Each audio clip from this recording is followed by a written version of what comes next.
What's up, YouTube? This is Too Raw for TV. All right, so before I get into this video, I want to give a big shout out to the brother Gerald Harrington for the donation to the channel via the Cash App.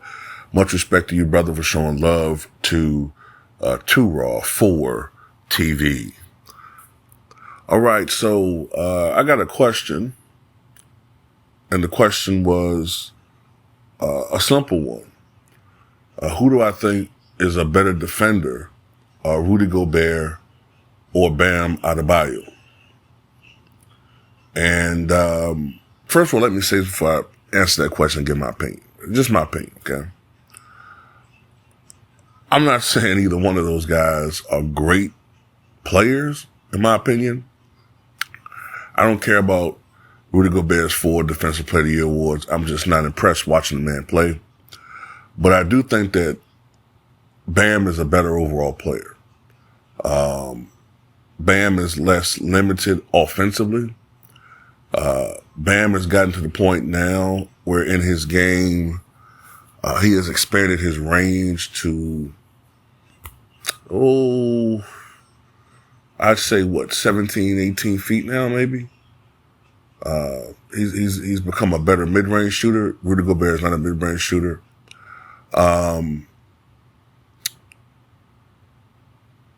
And Bam to me is more athletic, obviously.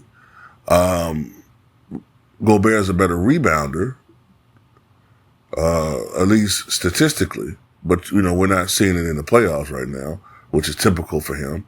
Whereas Bam can oftentimes have games where he impacts the game, where he has games where he's impactful, and he actually has games where he plays well in the playoffs. You know, where Rudy Gobert just tends to, I mean, look, man, the numbers don't lie. He struggles in the playoffs. It's easier to scheme against him. Also, I think another part of Bam's game that is underrated, if you watch him, he's a very underrated passer. In fact, I believe he's one of the best passing. I would say he's maybe a top 4 passing big man in the NBA. Is that going too far right now? I don't think so. If you watch Bam play, he's a really good passer of the ball. But anyway, you're talking about defense. Look, everybody is going to say Rudy Gobert, right? I get that. But me personally, I would go with Bam because I think Bam is a more versatile defender. I'm watching Rudy. I just don't see it, man. I just don't see what people are talking about with this guy. I mean, maybe during the regular season when teams and you know, coaches aren't scheming against him per se, just going out there and playing. When I say scheming, of course they're kind of scheming, but you play in the regular season, you play a team once, and you don't play them again for another month or 2. Whereas for a series, you're making serious, detailed adjustments. You know what I mean? And I think that's when Rudy Gobert gets exposed a lot. Plus, you can have other factors involved. Your team is kind of tired. Minnesota may not have played in 2 days. You know, whatever. But Bam, to me, is a guy that can obviously switch on defense. On defense, he can drop to the basket much more effectively when the opposing team is, you know, as far as like they're setting a pick for the ball handler and they drive him to the basket, whatever. And if Bam is out on the perimeter, he's able to recover and actually contest the shot, where Rudy Gobert with his big ass sideshow Bob feet, I don't see the lateral quickness. That's pretty much how teams expose him. I don't see this reputation for him being able to guard the 1 through 5. I don't see it at all. You know, Bam is, to me, he's just less easier to scheme against. I'm not saying Bam is a lockdown defender,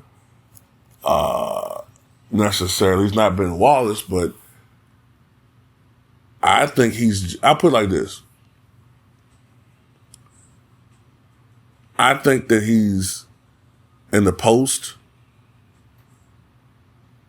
in my opinion, man, just as good a defender as Rudy Gobert. Yeah, Gobert, has led the league in blocks a couple times, but this year, what did he average? 1 point something per game. In the playoffs, 1.2 blocks. He's never led the playoffs in blocks per game. He's never led the playoffs in defensive win shares. I don't see it with this dude.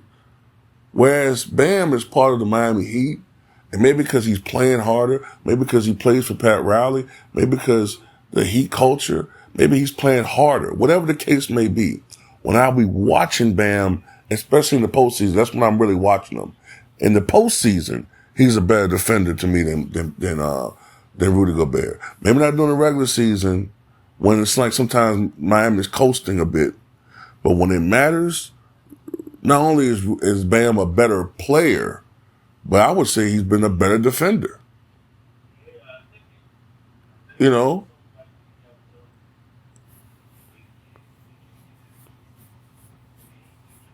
That's just my take, at least.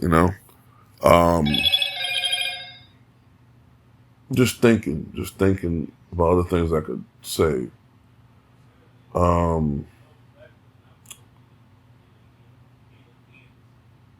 Like I said, it's just harder for teams, I think, to scheme against him defensively, because when I think of Bam, the last couple of years, now he had some bad playoff runs, but in past years, but last couple of years, for the most part, when I think about him going up against the other teams opposing big men. Now look, you can't stop Jokic.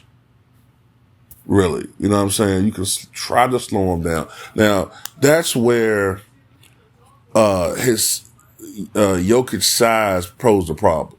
Now, Jokic being 6'11", 280 against Bam, that poses a problem.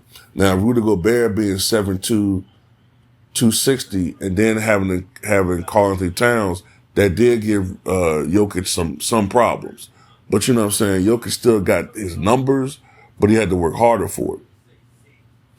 Bam, just matchup-wise, that's a bit of a problem, right? But if you're talking about perimeter defense, to me, Bam is more effective. That's just my opinion. I think the playoffs is proving that to be correct. So that's pretty much how I feel about it, man, In summary, I think it's harder to exploit Bam for the most part. Now, if you have a big man, a traditional big man with size, that can give Bam problems, obviously. Like I said, with Jokic and Embiid, Also, another thing, I think it helps that Miami generally, when healthy, has other players that are good defenders. When you're a good defensive player and you're surrounded by other guys that can play defense, it makes life easier for you. Now, these guys may not technically be all-world defenders, but that's just part of Miami's culture. You're going to give effort on defense, or you're just not going to play. You know what I'm saying? We saw that with the guy from Akron when he played there. With Minnesota, Gobert probably was helped during the regular season by the improved defensive player, Cat, and he was helped by the improved defensive play in the backcourt of a guy like Anthony Edwards, right? But as we see, when Gobert is drawn out of the paint, where he can kind of block a couple of shots or whatever, we saw him get exposed. when Bam comes out the perimeter and tries to guard people, it's not as effective. You know what I'm saying? So that's just my take on that. So tell me what you guys think.